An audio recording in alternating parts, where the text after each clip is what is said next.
we got here is a workbench full of some scrap steel. And what I'm going to try to make, I've got my technical blueprints here. I'm going to try to make a fence post puller out of it. Just to see if I can do it, I guess.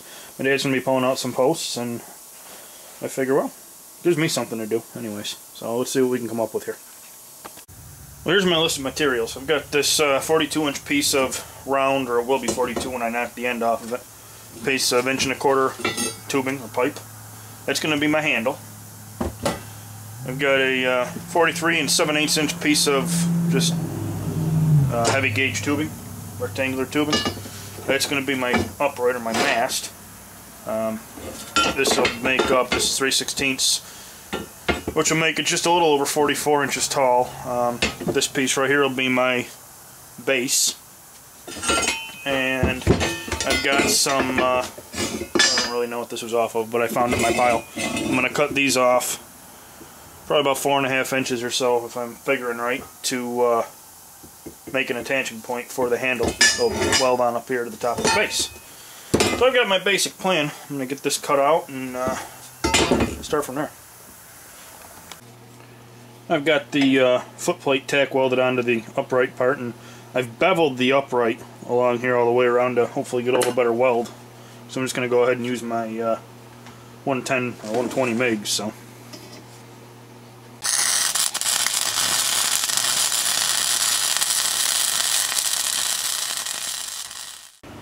Well, it's not exactly my best weld, but it ought to hold up.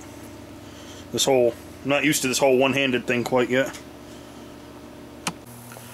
Well, I'm ready to start putting brackets that are going to hold the handle on the top of the little upright here. And the handle is 1.25 inches and the upright itself is 1 inch, so I need something that's going to be kind of flared out. And I was looking around, and that accessory bracket that I have actually is flared out. I don't know if it shows on the camera, but there's a little flare on these, I guess, to mount up the tractor frame. So I'm going to use that to my advantage to open that space up just enough to where I can fit the handle in there.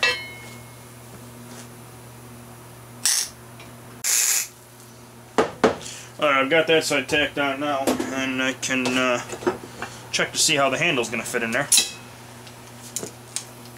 Which hopefully won't be too terrible. If we can get this thing turned in the right angle for the camera. There goes my Mountain Dew. God dang it. Oh well, let's see here. Oh, that'll fit perfect. Down in there, and we'll cross drill. Well, I'll finish welding them up. And I'll cross drill the handle in those brackets. Making some headway. Welcome to 2012. Looks like the storm season's going to get kicked off right. It's only halfway through January, but take a look at this sky. Looks like it means business.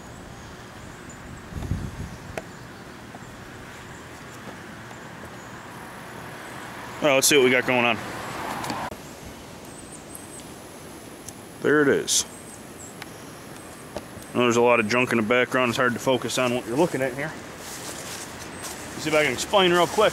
Got the upright, obviously the handle, and my polar bracket there attached to it. We'll see how this works. It doesn't work very well.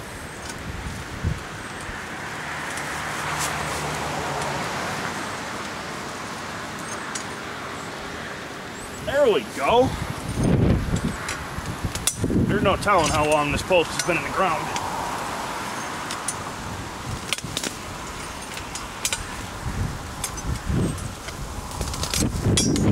But stuck in the fence now. I think it's just about out. Yeah, it's hung up in the fence.